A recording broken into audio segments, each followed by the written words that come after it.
Welcome everybody. I think we will get going because we have people online we need to be promptly. I'm going to hope that everybody keeps to time so that we've got time to answer questions, particularly from those online. So starting off with Peter Godfrey Fawcett from UNAIDS, who will start the ball rolling looking at epidemiology, PrEP, and other areas of interest. Thank you very much, Dr. Bagley. And as you all know, WHO and UNAIDS have created a precedent that after every time there's a CROI meeting, we try soon afterwards to have a brief run through of some of the important things that came up. Inevitably, it's just a glimpse of some of the things. CROI is one of the conferences that is the most accessible online. So if you go to the CROI websites, you can search for topics, you can find electronic copies of the posters, you can find videos of the presentations. So there's actually a lot of material out there, but we're just going to go through some of the things that we thought were interesting. And I apologize in advance because I shall have to slip out of the meeting before the end, so if you have got key questions, ask me after my presentation. So I was struck by the opening plenary from Helen Weiss. It was very good. That's probably because she had very good advice, including from UNAIDS and WHO colleagues, I'm glad to say. And she based her talk largely around the UNAIDS fast-track model. She emphasized the importance of condoms and how in the fast-track model we mustn't forget that condoms are crucially important. But she did point out that our current estimates of the number of new infections in the STAR are well above where we had hoped to be when we first launched the fast-track policy, and that prevention is therefore a key element that we need to be thinking about. The good news from Rakai was that incidence has been falling over recent years. In the blue bars, you see incidence falling quite dramatically by 40% in the Rakai community, while prevalence has remained the same. And this correlates remarkably well with the scale up both of antiretroviral coverage and with male circumcision in the bars below, and also with the increased proportion of the population that is virally suppressed in the panel on the right. So it was nice to have new data presented from the Africa Health Research Institute, which used to be called the Africa Centre, and many of you know of this centre. It's in KwaZulu-Natal, in rural areas north of Durban, and they have a demographic and surveillance site with almost 100,000 people who are under regular surveillance and have been since 2004. I always think that it looks rather like the banks of Lake Geneva with the housing in the top left, and you'll see that many people have chalets built of wooden logs, rather like in the Valais, and a keen interest in cycling. Nonetheless, it's a very different environment to the environment in which we live here in Geneva, and these people have volunteered to be followed and to have regular finger prick samples taken of blood, which allows HIV to be monitored and incident cases to be detected. They've published widely before about the impact that ART is beginning to have on the HIV epidemic, but this was the first time that they'd really separated those data out by sex. And so they have a lot of follow-up time, 70,000 years of person years, 70,000 person years of follow-up time divided between men and women over a long period. And the results of their study are quite dramatic and alarming, frankly, because you see here that for men, incidence has fallen progressively in blue since 2005 to 2015, whereas in women, it's remained above 4 and has risen over the past 10 years in this area of rural KwaZulu-Natal. So this is very much in line with some of the data that comes out of clinical trials from KwaZulu-Natal, but this is one of the few population-based surveys of incidence with confidence intervals around it, and it reflects how badly perhaps we're doing in preventing new infections amongst young and all women in this area. They looked at why this was a little.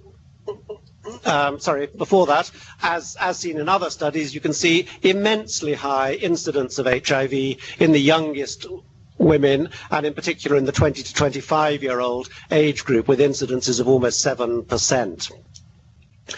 So in men, they see this falling incident rate. This is now just looking at the last 5 years of their data, and quite a dramatic decline recently. And we can see that that correlates quite well with the scale up of antiretroviral coverage in women. So obviously it's women who are infecting men. So this is the ART coverage in women.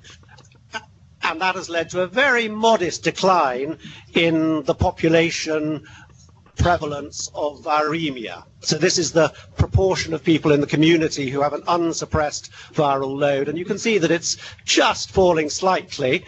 And at the same time, you can see that male circumcision has risen quite dramatically, paralleling the fall of incidence in women. In contrast, in women, HIV incidence has remained remarkably stable. And that parallels the fact that ART coverage in men has scaled up not very much. So this does make sense, and you can see that the... Sorry, we're not getting very good movement here. You can see that the population viral coverage, viral suppression coverage, has also changed less amongst men.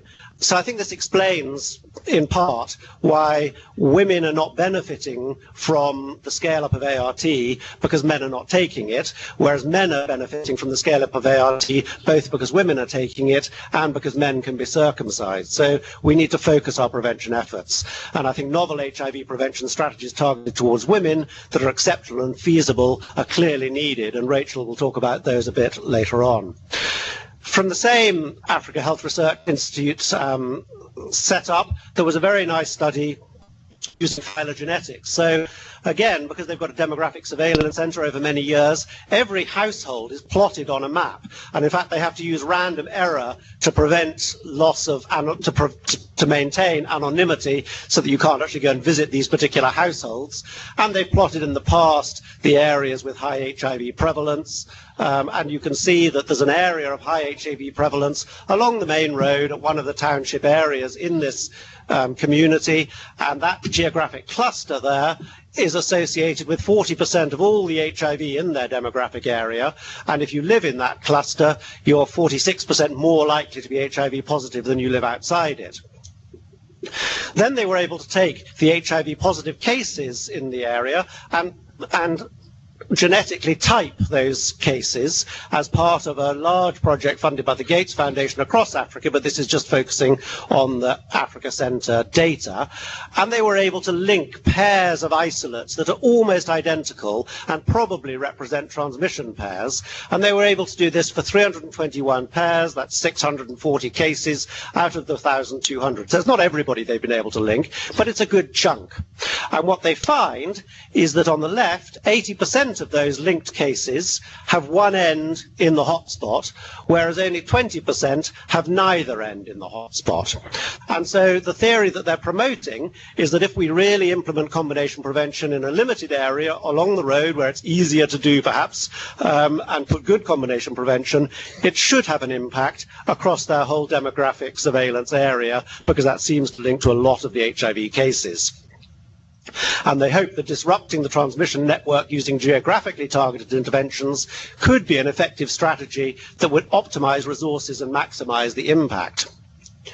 So here would be the theory that you intervene in the combination prevention area and the HIV epidemic would gradually become lighter and lighter throughout the district. Now, of course, we know, and this is from the same presentation, that every country has dramatic variability in the risk of infection. This is Tanzania, because we often hear about other countries, so Tanzania just showing the highlights for where prevalent HIV is found. And of course the big question is whether the small scale of the Africa Centre research would actually be relevant on a much larger scale, because within the Africa Centre many people travel to and fro within the area, whereas in Tanzania these are much bigger distances, so it's at a much bigger scale. They were also able in the Africa Centre to I showed you that they've used phylogenetics and they've used epidemiology, and they have a strong social science team. So another thing, and some of the methods, I've shown you already some of the results of the phylogenetics and the epidemiology, and they've got ethnographic assessment going on at the same time. When they looked at the phylogenetic sequences, they were astounded to find this very unusual pattern, and this was most unexpected, that you can see that most of the strains all cluster around that sort of hair-like structure, but you can see there's a different pattern out on the right-hand side at about 3 o'clock, and that reflects a group of isolates that are all very closely related to each other, and they're in red, showing that they come from the Africa Health Research Institute, whereas the blue ones are from South African control sequences. So this was certainly not expected. And when you unwrap that a little bit further, it looks as though there's been explosive transmission going on around 2013 and perhaps 2012, with a mini outbreak occurring, despite the fact that they've got a sort of a widespread generalized epidemic. And when they looked at people who were in that cluster, they found that unusually they were more likely to be men, they were more likely to be employed, they were less likely to be poor. So these were not the typical people that they'd been seeing in some of their clusters. And when they looked at their mapping, you've seen pictures like this before in their papers, but there's now a new area in the more rural area, the top of those 40%, that now is also a high HIV incidence area. And the reason for that is that there's a new coal mine there, and that the coal mine has come there. It's a unpopulated or a very sparsely populated area. They've had to move people. They've moved people in who are now making money. Following that, there have been people coming in seeking money who've been transacting sex with them. So I think it's some things that perhaps we don't find so surprising, but it's a very nice example of how linking epidemiology, phylogenetics and social sciences really does give us an understanding of what's going on with the HIV epidemic. And I think that the third conclusion they make, while economic development can lead to improvement and great advancement, it can also lead to rapid socioeconomic changes that may have unintended negative health consequences, which again I think is not perhaps a surprising conclusion, but it's underpinned by some solid data in this case. Returning to Helen White's plenary presentation, she emphasised quite rightly the importance of the youth bulb going to expect. Can I ask online to mute their microphones? Thank you. And this just shows how Africa is going to have many, many more young people aged 10 to 19 over the coming 50 years. And so we really do have our work cut out to continue to prevent infections in those young people. So it's encouraging that HIV self-testing does seem to appeal to the young and to the men, and this was the uptake in a large study in Malawi, showing that young men and young women actually like having HIV self-tests, and that could be an entry into care. Helen Weiss commented again on the UNAIDS data showing how much money is needed and the projections for cost using the old resource needs estimates. And she pointed to a recent study by the Kaiser Family Foundation warning of the dangers of US government potential cuts in funding. Again, this is not exactly scaremongering. We don't know what's going to happen yet, but we need to be aware that cuts to the US bilateral health budget can make a tremendous difference to HIV. Helen's conclusions were great and highly sharpened and focused: intensify and focus prevention and treatment efforts, leave no one behind, know our epidemic, know our response, and ensure that funding is expanded in the short term rather than reduced. I think it could have been written for the UNAIDS report. Moving briefly on to PrEP, Linda Gale Becker gave a very upbeat presentation about the possibilities for PrEP and is it ready for deployment in 2018. She laid out the countries where PrEP is now approved and the growing numbers. She used Rosalind Coleman's figure and Yanis's figure of 220,000 people actively using PrEP today all over the world, of whom 153,000 are in the US. She pointed out that there are many people who are hard to count because people are buying PrEP over the internet online, and so it's a difficult number to hold on to. And she pointed to the different approaches that people are using for promoting PrEP that are much less biomedical and much more about participation and community. PrEP can be certainly empowering for some people and allow them to take control of their lives and their risks. So the summary of our presentation was that PrEP was available today, that it's applicable to those most in need. We still need research. she pointed out that we should weigh the benefit against the risk, but she very much downplayed the risk because she said that many of the controversies seem to be resolving, whereas the benefits are that she thought we could avert 2 million infections, which seems probably optimistic. In contrast, Raul Coutinho from Utrecht gave a much more sober reflection on where he thought PrEP was going, and I refer you to his presentation, and I'm just going to give you his summary slide, which reflected that in high-income countries, PrEP is vital for targeting high-risk men who have sex with men, and if you're going to give it to injecting drug users, it should be embedded within harm reduction programs. The PrEP was not very likely to have a big impact on migrants because actually their sexual networks are much smaller. When we come to countries with a high prevalence of HIV, PrEP could protect high incidence groups, but he did point out that he thought the overall impact on HIV incidence will be limited. And I think this is probably where UNAIDS stands on this too. We're having some modelling meetings about this later next month, and we'll continue to keep this story going. These were the hashtag PrEP facts from Linda Gale. I'll leave you to read them, but I'll point out the fourth one. PrEP is a lifestyle, not a medication. We can debate that perhaps later. And the final one, PrEP is cost effective when the cost of not using it is HIV infection. And I think Linda Gale probably ought to take Health Economics 101 before she makes such strong statements, because obviously it depends how much the PrEP costs and how many HIV infections are prevented. There has been a lot of controversy about PrEP and sexually transmitted infections. This is data from the Kaiser Permanente, which is, again, old data showing the scale-up of PrEP in the largest HMO in the US, that they've now got a lot of people on PrEP. It's been scaling up over time. During that time, they haven't seen a single HIV infection over 400,000 years of follow-up. We're just finishing. But they have seen a very big rise in STIs, with over 50% of their clients having at least one STI. Similarly, at the Fenway Health in Boston, they show that while HIV in the blue boxes has been reducing in their clients attending the Fenway Clinic, and the proportion of people on PrEP has been increasing in the orange bars, they've also seen a huge increase in the number of STIs they're diagnosing in the orange line. So in Malawi, STI clinics also have a very high HIV incidence. Remember that the Malawi average incidence is less than 1%, but we're seeing that you can easily find figures of 3, 4, and even 6 with minimal targeting at an STI clinic. So this would be a very obvious and easy place to deliver and offer PrEP, as would pregnancy. Following up pregnant women in 2 large cohort studies and looking at their risks for catching HIV during early pregnancy and through to the breastfeeding period, they showed that they measured the amount of sex that women were having, and roughly 4 times per month, getting a bit more perhaps as they try to become pregnant, and a bit less while they are pregnant in the postpartum period. Similarly, unprotected sex, higher around early pregnancy, probably reflecting the fact that that's when people are getting pregnant, and lower at other times. And they could use the risk then to match that with the HIV incidence observed, which was significantly higher amongst people during pregnancy in Kisumu than when they were not pregnant. And this leads to an overall HIV infectivity per 1,000 sex acts, which is considerably higher in the postpartum and late pregnancy period than when it's not related to pregnancy. So this would be another area where we could do targeted HIV prevention and targeted HIV testing during pregnancy and postpartum.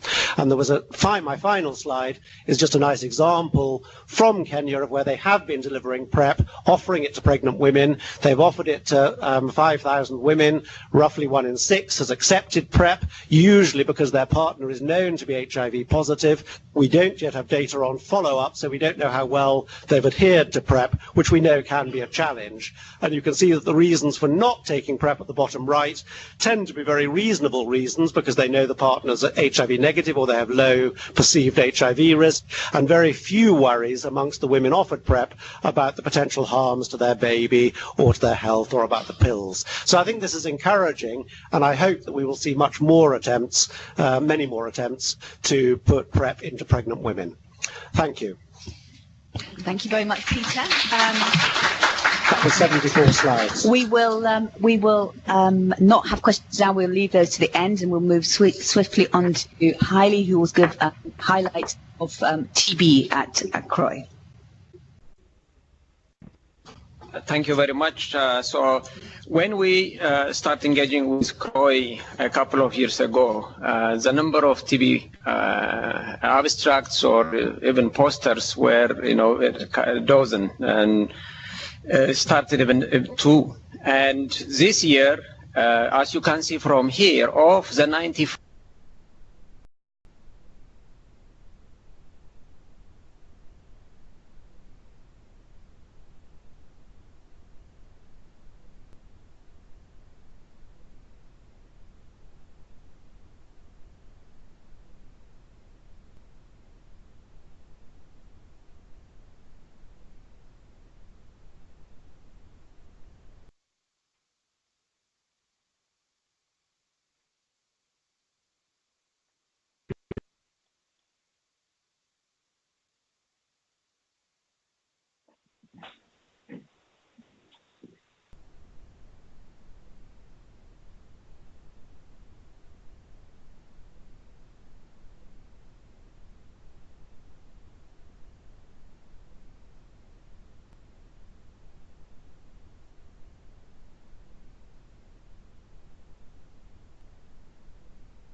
My name is Rachel Bagley, and I'm from the HIV department, and I'm going to present on the Dipivirine ring studies, microbiome, HIV testing, and key populations.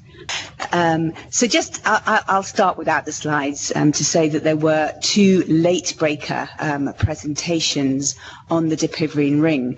The Dipivirine ring is one of the only HIV prevention options that are available or could be available for women.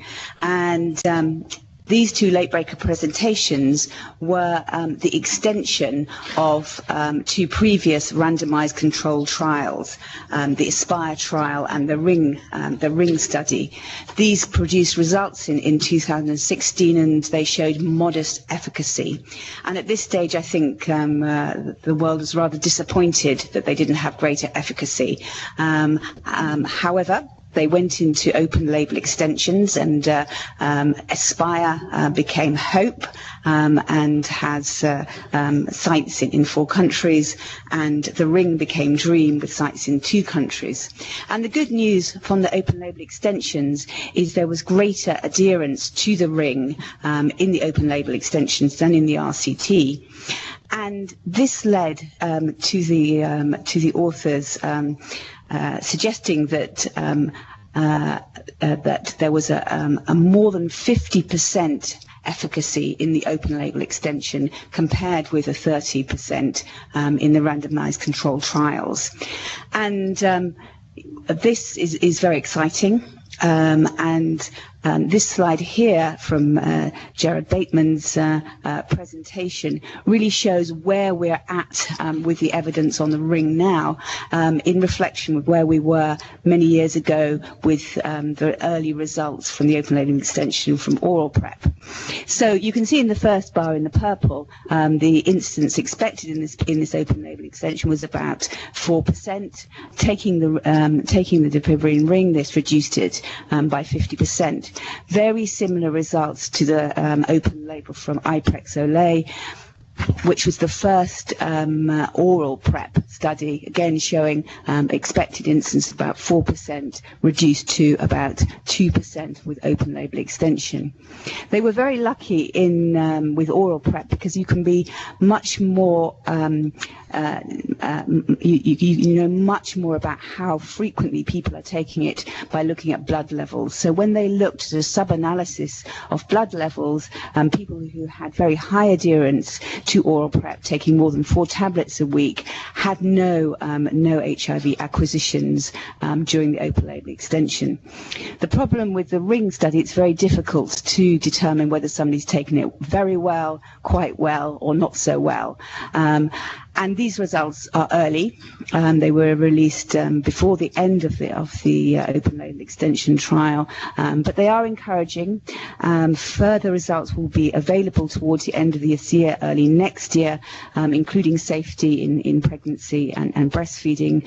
And we really hope that this will prove to be an additional prevention choice for women in very high incidence areas. And this is something that the WHO is following extremely closely. There was a lot of discussion about the microbiome at the conference. A healthy vaginal microbiome has lots of lactobacillus, and an unhealthy microbiome has many anaerobes and a high diversity of organisms, and is associated with vaginosis, inflammation, and increased HIV acquisition. An unhealthy microbiome is also associated with, and this was shown by the group from Caprisa and KwaZulu-Natal, to show that the anaerobes actually increase the metabolism of antiretrovirals in gels, and this could be one reason why the gel trials, the microbicide gels, were not really very successful in women where bacterial vaginosis is common. This is a concern for the potential use of the dapivirine ring, but initial studies presented don't show this association and don't raise these concerns. But again, this is an area that we're following closely. There was a lot of interest in HIV testing at the conference, particularly on HIV self-testing. And throughout the conference, and I think this is something that has been raised in general, and not only at the conference, but in dialogues on testing, is this balance between this need to test better, to really achieve a higher positivity rate in the testing method you're using, versus getting to that first 90 and knowing that as you creep towards that first 90 or 95, it's more difficult and more expensive, with equity issues and leaving no one behind. It was great to see several presentations and posters on HIV self-testing amongst key populations. Exciting experience from Myanmar showing that HIV self-testing is popular and effective for MSM and transgender women. People worry that self-testing is going to have adverse consequences on behavior. So it was good to see a study from Zambia amongst sex workers showing that availability of HIV self-testing didn't change behavior, didn't make people stop using condoms or have different numbers of partners. So that was very, very reassuring. And a great study from South Africa amongst men who have sex with men again showed HIV self-testing highly acceptable, not only for use amongst MSM, but also for their partners. And in this study, MSM actually preferred blood-based blood-based self-test of the oral fluid, which is an unusual finding. Another kind of concern about HIV self-testing is the worry that we don't know what's going to happen to people who test positive. Will they link to treatment? And you know, that's in the nature of self-testing. It's a personal choice to test, and therefore following people to see whether they link to treatment is difficult. So this is a nice, elegant study carried out by the STAR project in Zimbabwe, and in the orange level you can see the rate of new links to treatment in clinics in the area where self-test was rolled out, and the blue is in the neighbouring districts. And you can see during the HIV self-testing campaign there was an increase in new people linking to treatment in clinics compared with the neighbouring districts. There was also a slight increase in the neighbouring districts, suggesting that some people may choose not to link directly in their neighbourhood.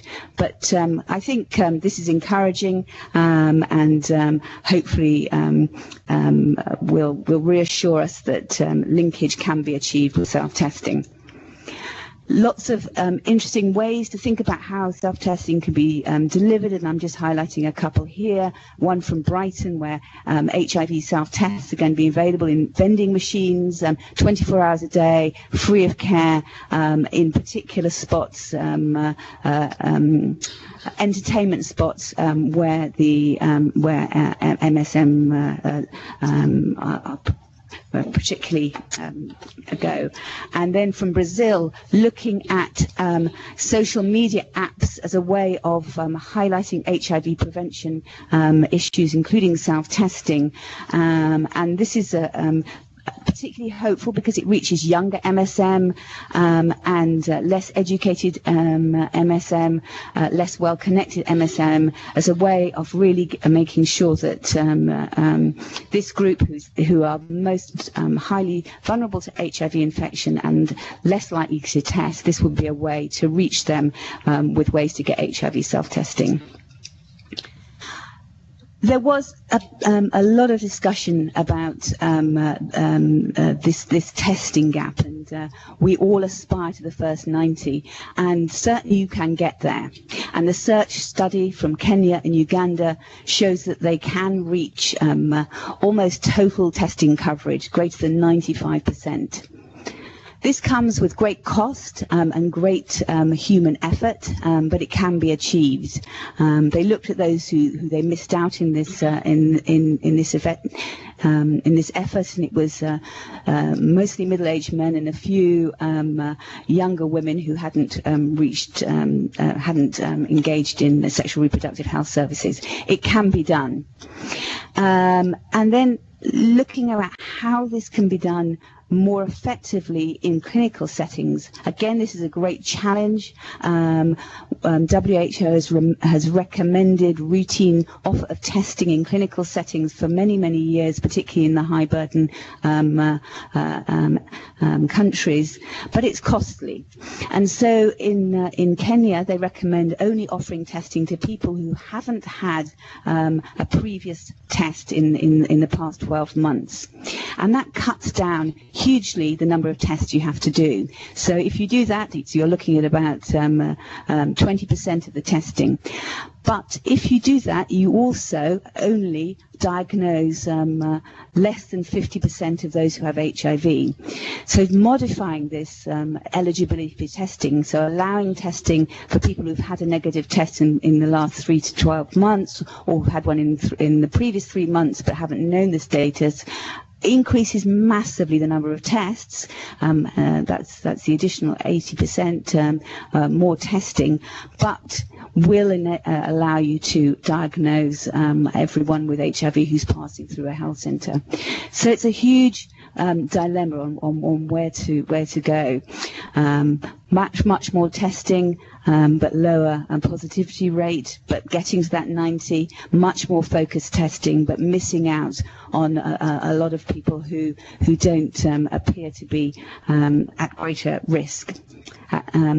So again, this is something we're focusing on WHO at the moment, looking at the potential of augmenting the current eligibility with the 12-month cut-off point with some types of risk-based screening that could allow us to test more but not test everybody, because we recognize that the current status for both of these options is not ideal.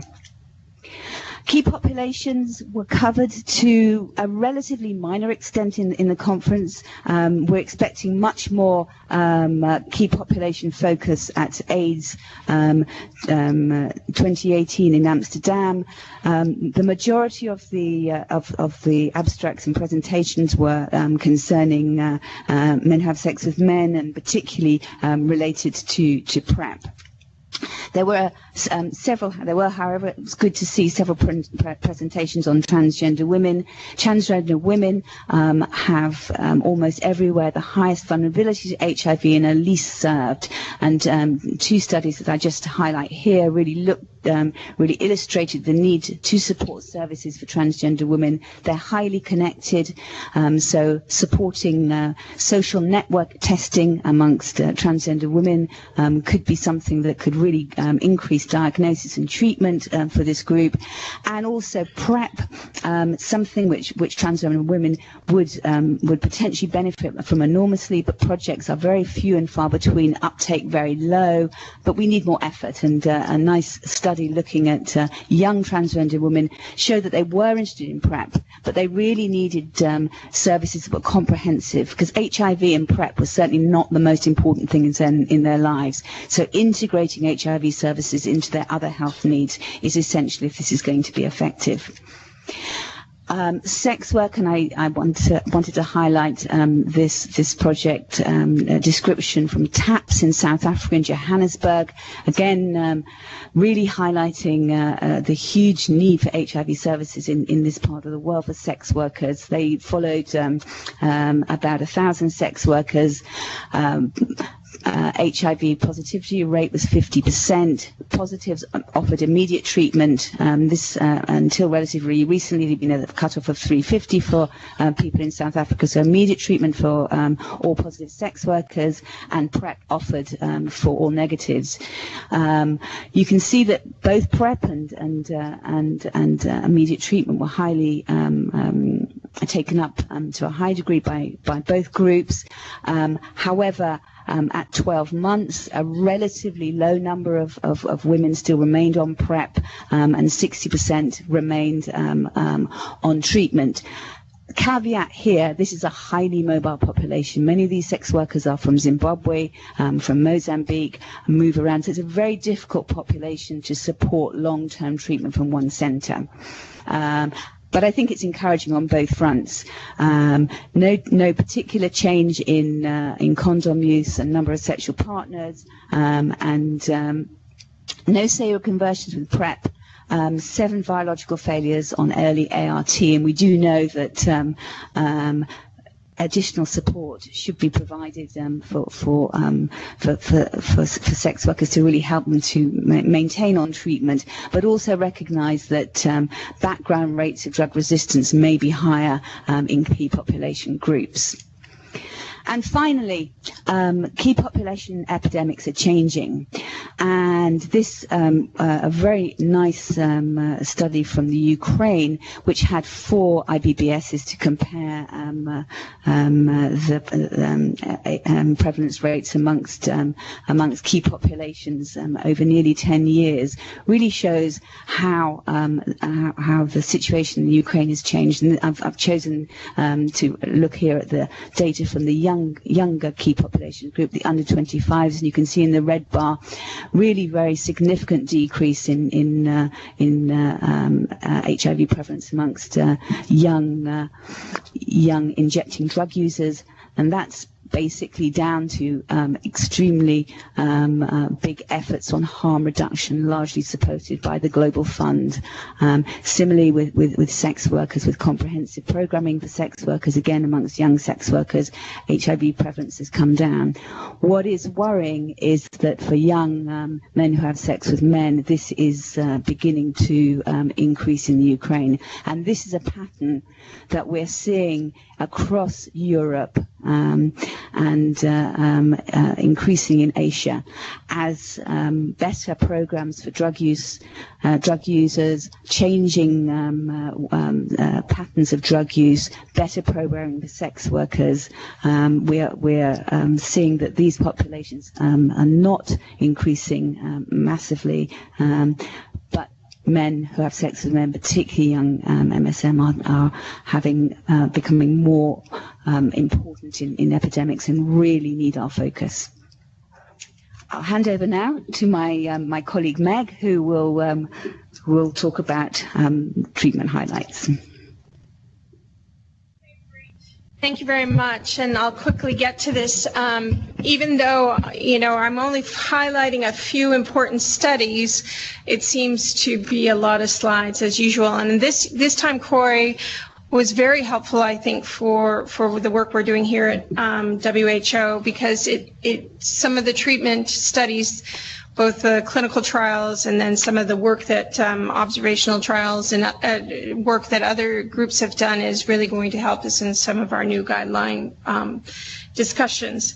So in terms of treatment and care, I'll start with really what were the things that we didn't know about using dolutegravir, using TAF, using efavirenz 400 with the TB drugs, where rifamycin and Haliordia alluded to this. So one trial called the Inspiring Trial that was presented by Kelly Dooley and the Aviv team took on looking at, can we use dolutegravir and rifamycin at the same time? And they had a trial, a phase 3B trial, where at 24 weeks they looked at if they double dosed the dolutegravir 50 milligrams twice a day. So this is really BID, meaning 12 hours apart, not at the same time. Would the outcomes be similar at 24 weeks compared to the standard of using efavirenz 600 with a rifamycin with an optimized backbone? And what we see at 24 weeks is, yes, indeed, those two lines between dolutegravir and efavirenz look as though they are suppressing at the same rate. And then also the safety and other backgrounds seem very reasonable. So what we get from this is, yes, and then this is very helpful, we can use rifamycin, rifampin, with a dolutegravir double dosed, but at 12 hours apart. There is another study that we'll be looking at, can you use dolutegravir at 100 milligrams once a day, and that's still pending at this point in time, because this is something to know. It would be nice if we could give a drug once a day. So that would be one pill of the tenofovir, lamivudine, dolutegravir component during therapy with tuberculosis, and adding another dolutegravir 50 milligram pill. If that could be done all at the same time in the morning or in the evening, that would be nicer, but right now we don't have that evidence. But in any case, it showed high efficacy, good immunological suppression. What they also found was one participant did identify there were no treatment emergent resistance mutations being identified either. And it was well tolerated, with the majority of any kind of adverse events being grade 1 or grade 2, and low rates of serious adverse events. There was a low rate as well as TB and non-TB associated iris, which is also very reassuring for us. None led to discontinuation, and no AEs or adverse effects that required stopping. So overall, very positive for us and very helpful for us. The next one was the RIFT, and this is sort of a PK-PD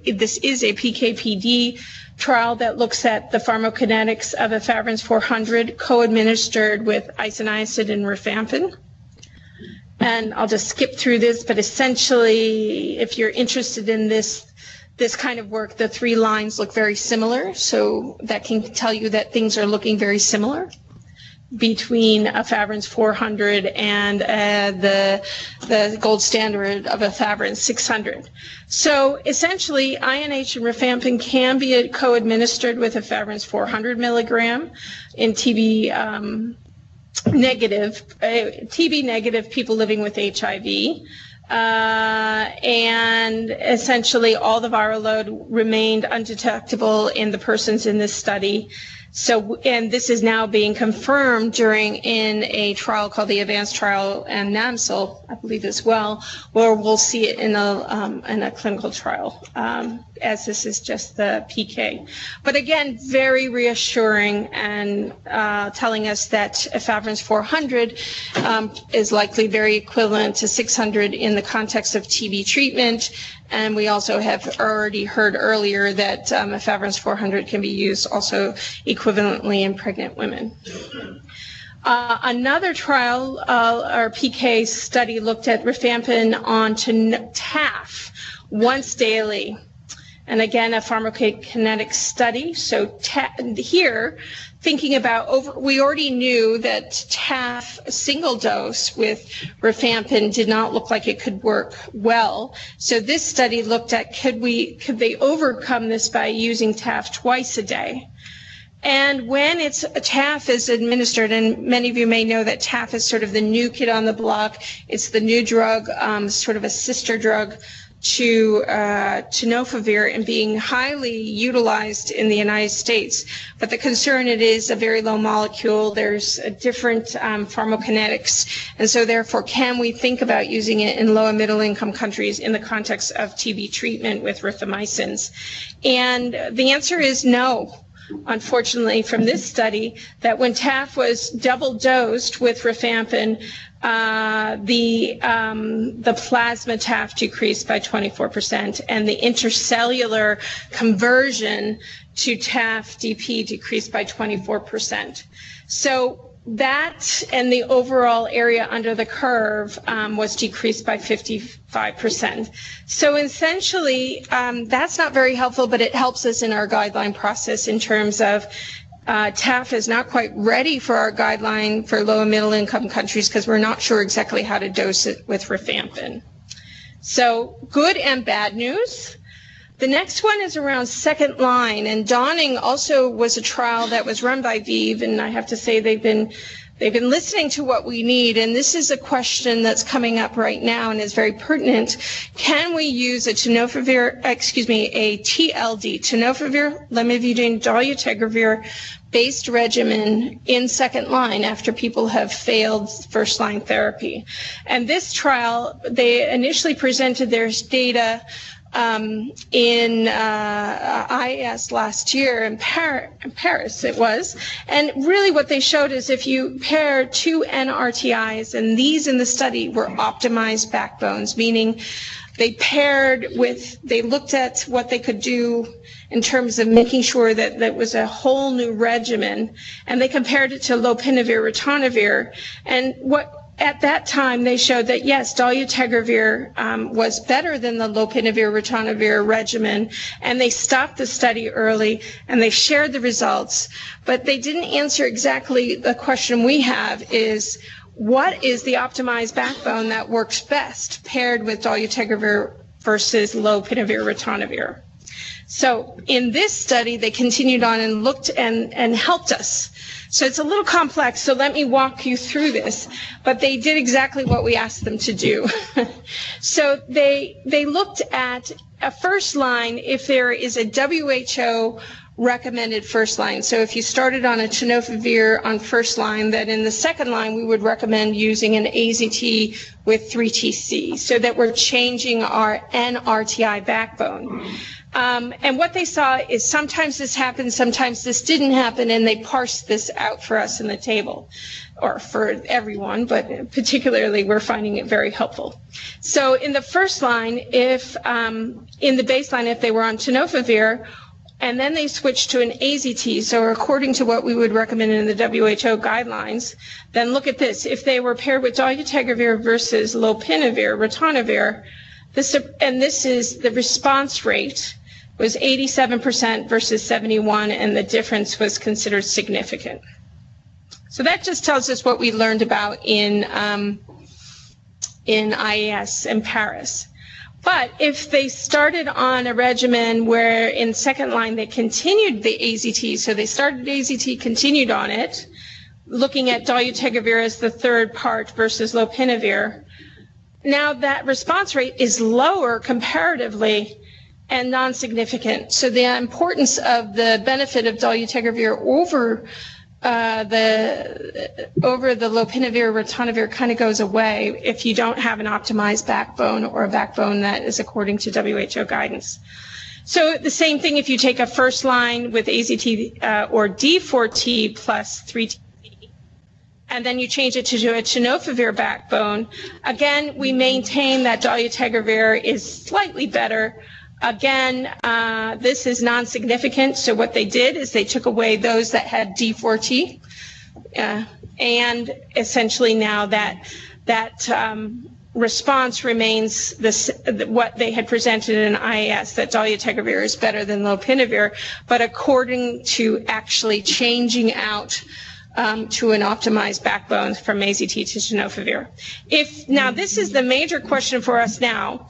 If somebody starts on a tenofovir, lamivudine, efavirenz regimen, then they go to and they fail, elevated viral load, but we don't know what the resistance mutations are. And then they continue tenofovir, 3TC or FTC, and either add dolutegravir or add lopinavir, ritonavir. It looks like there's no difference here, and overall those numbers are less impressive than the 87% response. So what we're hoping for is more information around any kind of mutations that would help guide this, mutations to a K65R, mutation to D4 to tenofovir. But essentially the optimized backbone, so those response rates were higher in subjects receiving dolutegravir and WHO second line optimized backbones. And again, this is held when they started to parse this out. So small numbers, hard to know how to handle this, but it helps us with some of the discussion points. So probably going from a TLE to TLD once failing is not ideal. I'm going to skip over this. Well, this just shows that TAF. Why is TAF important? TAF is being touted as having more favorable renal and bone markers. But I think we have to just keep our eye on this, because if it's paired with dolutegravir, you might not see many of those differences. So we're going to have to see what is the role of TAF as we move forward. Sorry for the very bad slides, but this comes from my telephone sitting in the room. But this is another important sort of negative study for us. What do we do with bictegravir? Bictegravir is the Gilead based integrase inhibitor that should be a competitor to dolutegravir integrase inhibitor. So this study looked at PK of bictegravir twice daily with rifampin, because we knew that it wasn't doing well once daily, and it's currently not recommended to be used with rifampin. And so they looked at day 28, they open label, parallel design, multiple dose. Okay, anyhow, just to know that they did bictegravir with TAF versus bictegravir TAF twice daily with rifampin. And I'm just going to skip to the conclusion, because we all sat there and mouth wide open in this session. And essentially they came up, and this was Gilead, that in this, although some of the PK data may support the use of TAF in HIV-TB co-infection, the single tablet of TAF bictegravir should not be used in combination with rifampin, and even double dosing doesn't help us. So again, that helps us. Bictegravir is probably for the moment not going to be an option for low and middle income countries. This slide came, thank you for Marco, if he's in the room, who shared it with me, but it came from a nice overview of what's happening in the future. And I think just to know that we have more and more, I mean, we're lucky in HIV is that there's a really strong pipeline, and the pipeline is is now targeting new parts of the virus in terms of the monoclonal antibodies, the MNABs, the entry inhibitors, as well as there's a few NRTIs, which will be very helpful for us to have new NRTIs. New NNRTIs, I'm not sure how helpful that's going to be in the long run, but also as well new integrase inhibitors and some new unknown mechanisms. So again, there's an active pipeline for HIV drugs. Oh, and look at that. And now what we see is we can also see that many of them are oral, but just like for the prevention, they're moving into the injectables, they're moving into the implantables and the long-acting injectables. And that's probably the future of where we're going with the BNABs and the biologicals, the MNABs having a role probably in cure and also with prevention as well as treatment. These slides, I want to thank Martina for sharing these with me. There was quite a bit of good, she would say there's not as much pediatric as we would like, but I think what we saw with pediatrics is that very early therapy is helpful in terms of reducing the virological reservoir. And so again, neonatal ARV reduced the reservoir even without complete viral suppression. And uninterrupted ART restricts the pool of integrated DNA, HIV DNA.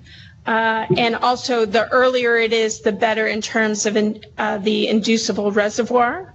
Again, this was seen now, Shapiro, in sort of more real life, that those treated in the first week of life had a low viral reservoir after 84 weeks of ART. And then can we take children off therapy, sort of mimicking the Mississippi baby from South Africa? The SHARE trial showed that those who started less than 12 weeks and received up to 40 weeks of ART and then stopped, or 96 weeks of ART and stopped, they rebounded by 13 months. Most rebounded, although one remained suppressed.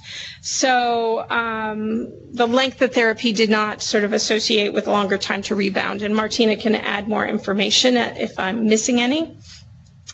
There are more drugs now. We can now use raltegravir double dose with TB HIV infection. So this helps us. Suddenly everybody's turning on to the fact that we have to know what are the drug-drug interactions with rifamycins. BIC-TAF works well in adolescents, but again, we don't have the TB data there. And the lopinavir pellets have been accepted well with minimal safety concerns. So if they're moving also from nevirapine, they suppressed well with the lopinavir ritonavir pellets. There was also quite a bit on drug resistance, and I think the more interesting things are what are we starting to learn about dolutegravir resistance. And I think there are just a few posters, but essentially dolutegravir resistance may be a very interesting nut to crack, because the resistance is not being found necessarily in the integrase part of the viral DNA. And so some of the mutant resistance is being found to integrase, but not in the but in unintegrated viral DNA. So there's many ways to escape the integrase inhibitors. Another poster showed an emergence of a new resistance mutation. So now the mutations are just starting to get described. Something called T97A that led to a high-level dolutegravir resistance in 2 patients with previous integrase use and integrase resistance, probably to the having used raltegravir in the past. So we now are starting to see about 3 different mutations that are going to be notable for how we're going to monitor for drug resistance in dolutegravir. And it may be outside the integrase section of the viral genome. So we're going to have to, so somehow people are going to have to start looking all over the entire viral genome to find what are the mutations associated with resistance, which is a new thinking. And let me just my final 2 slides are really about once we do have viral load failure, how often do people resuppress? And I think this is also an important point for us as we move forward. In a cohort coming out of South Africa, that we saw in a large cohort, those who were on first line, according to WHO guidelines, had viral failure with a single viral load greater than 1,000 copies. Nearly 50% of them resuppressed. But also there were several that didn't, 50% who didn't, and quite a bit of that is probably related to there may be some harboring resistance mutations, and we have to have a better sense of using the adherence protocols and rapid viral load to be able to ensure that we can identify those who will resuppress and those who may not resuppress. I really liked this presentation from Landon Meyer, who started to help us think about the population attributable fraction of failure due to resistance mutations, failure due to non-adherence, and other reasons. And I think that's the way we should start thinking about this and how we can address our viral load algorithm. And in here, he looked at pregnant and breastfeeding women because as his population, and this is a bit complicated, but it was a case control trial. He looked at pre-treatment drug resistance, so drug resistance mutations prior to starting therapy, and then evidence of failure at the first failure, how that's associated with the first virological event, or failure meaning greater than 1,000 copies.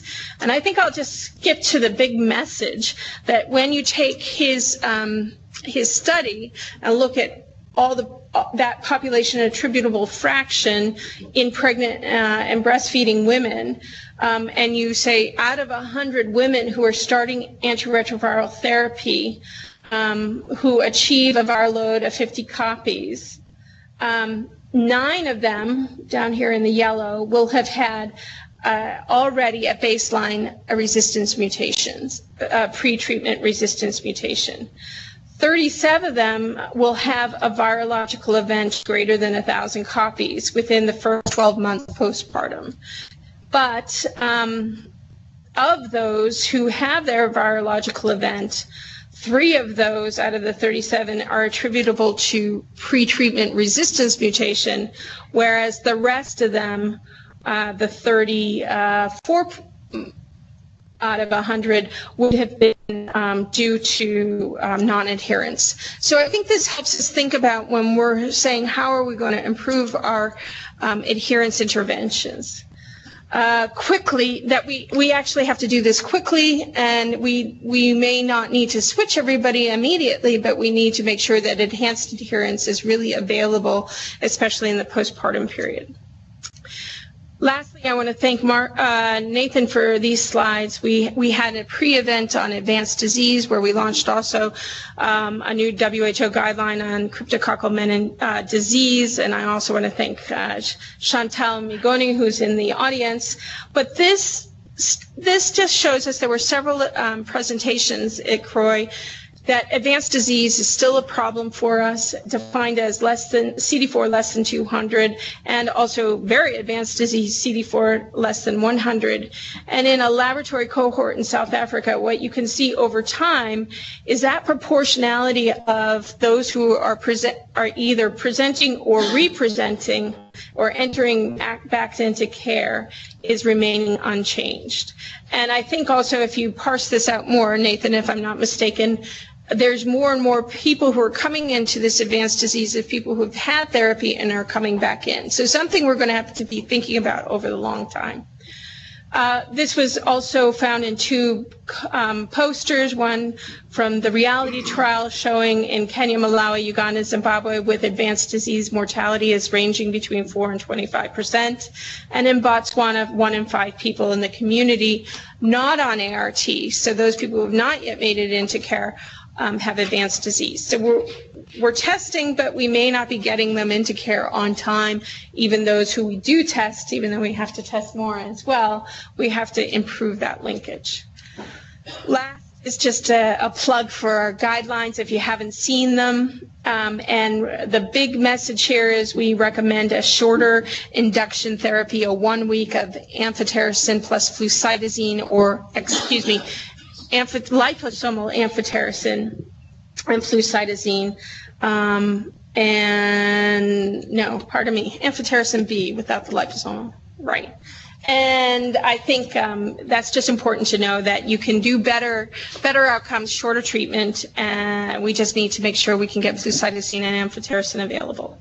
Lastly, plug for, there will be UNICEF Learning Collaborative on the 29th of March, where you see all the slides from pediatrics, PMTCT, maternal abstracts. And thank you very much for those and the team who supported the slides. Thank you very much, Meg. Over to Celeste to see whether we've got any questions online, and then questions from the audience. We have a couple of questions online. So Meg, let me start.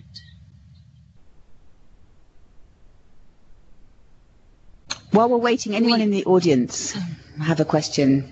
Nathan. Hi, you said that it's mortality, but of course, the status trial found no difference in all-cause mortality, but the interventions were directed at TB.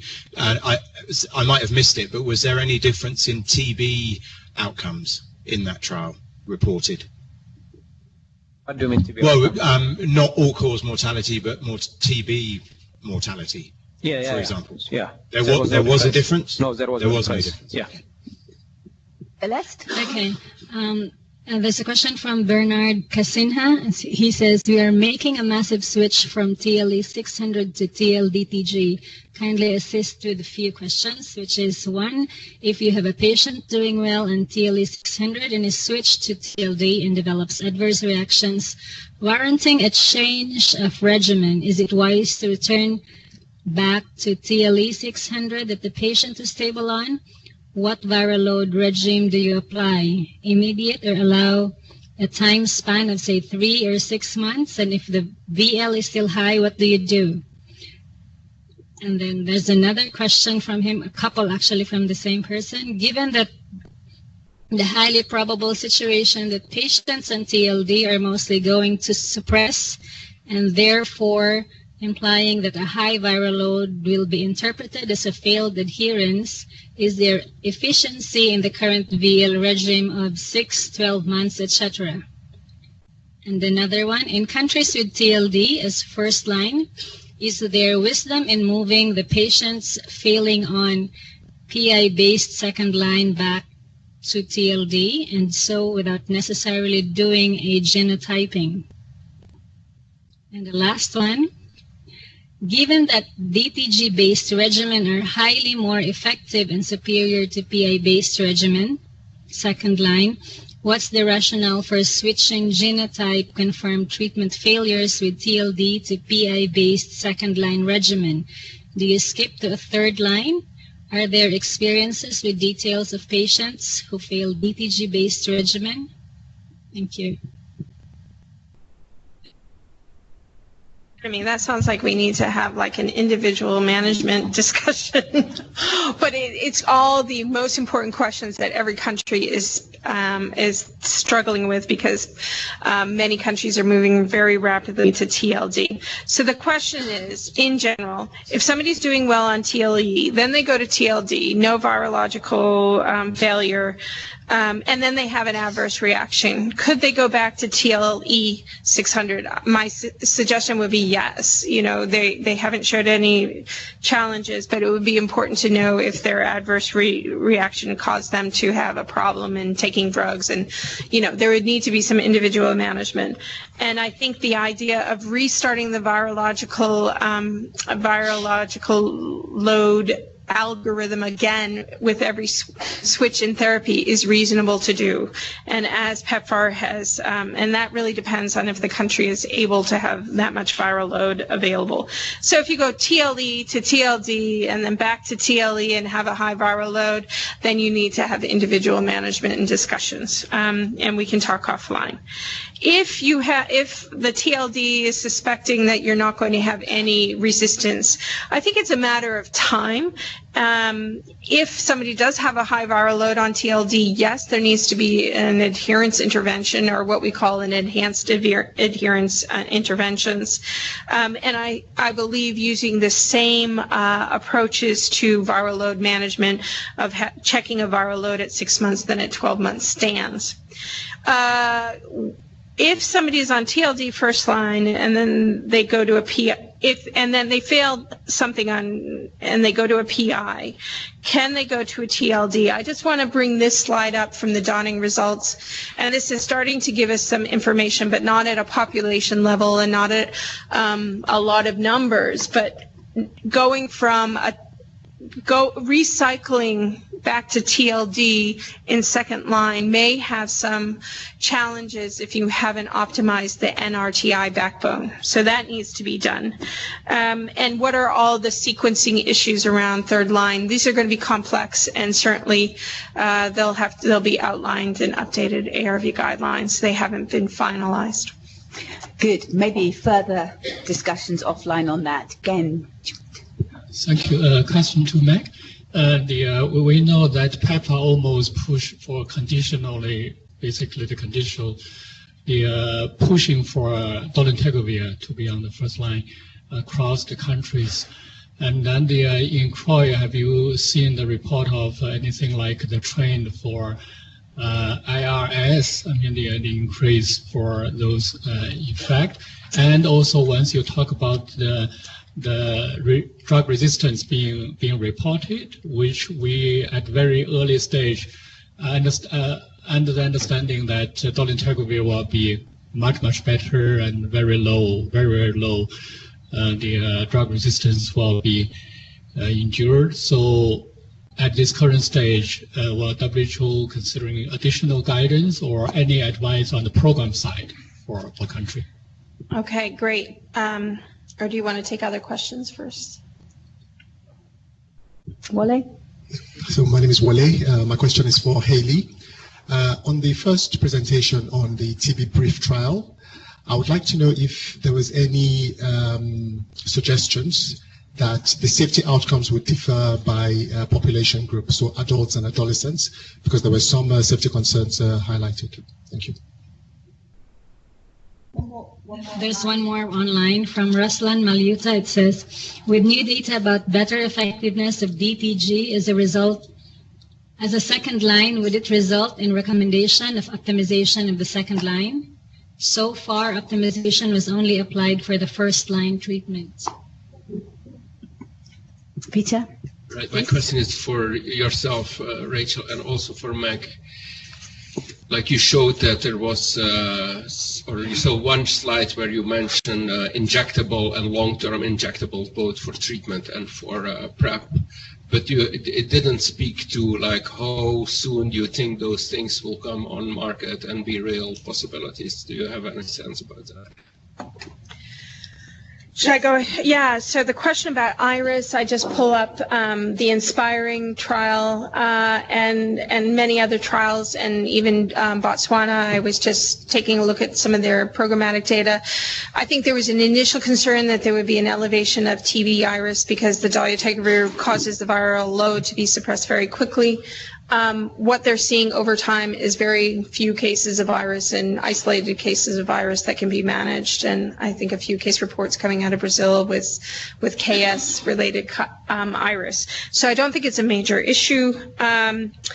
HIV, dolutegravir drug resistance, as I'm saying, I think the information around dolutegravir resistance is just emerging. It will require many more person years of being on dolutegravir and or people failing, not using it properly for us to understand what the resistance mutations are going to look like and where they sit.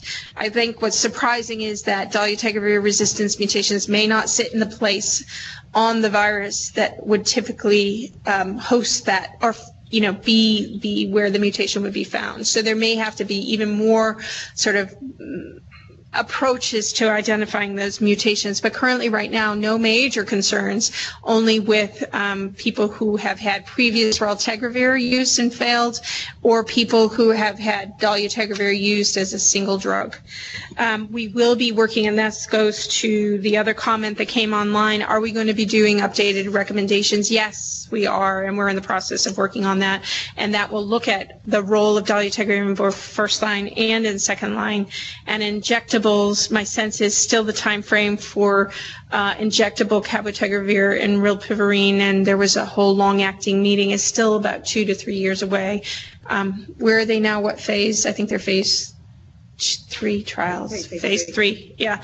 So still need to be figured out how to market and where they're going to have.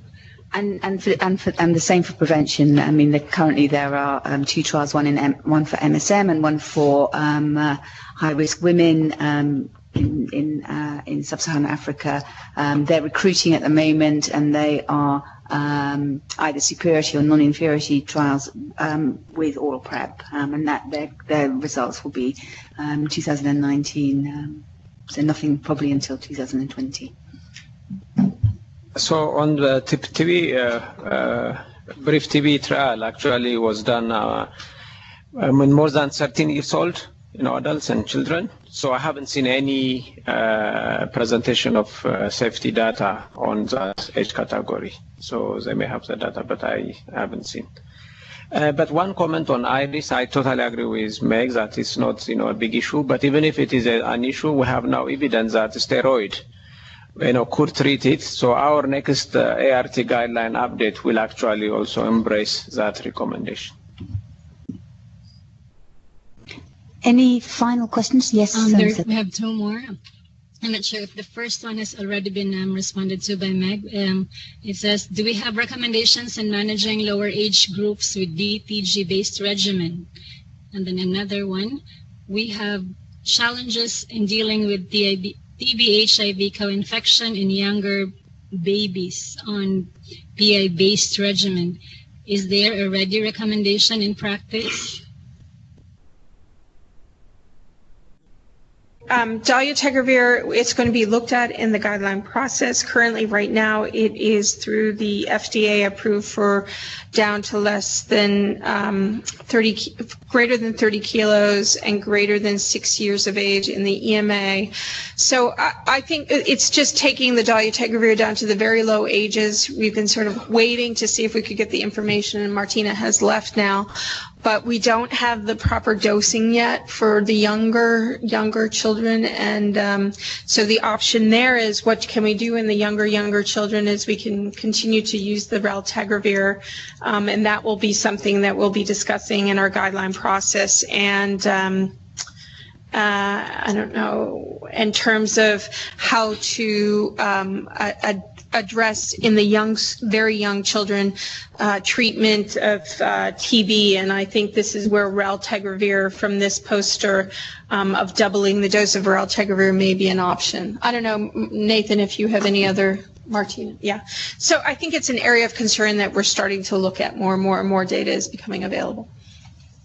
So I'm not sure I get the question for the second one, but I think if it is about TB prevention among very young children, let's assume those are under 1 or under 2, we have now a new recommendation that was released 2 weeks ago that actually recommend 3 months rifampicin and INH for children daily. That is very, very effective. And also the most important thing is it is also available in programs as a child-friendly formulations. So I think that could facilitate TB prevention even for kids living with HIV. Okay. I think we've come to the end of this session, so thank you very much, Meg, thank you very much, Hailey, thank you very much, Peter, thank you very much particularly for the people online. If there are further questions in the room, come and see us up front. If there are further questions online, Celeste can forward them to the relevant speaker. So thank you very much, Celeste and Laurent, for facilitating this, and thank you very much for staying for an hour and a half. Thank you, Rachel.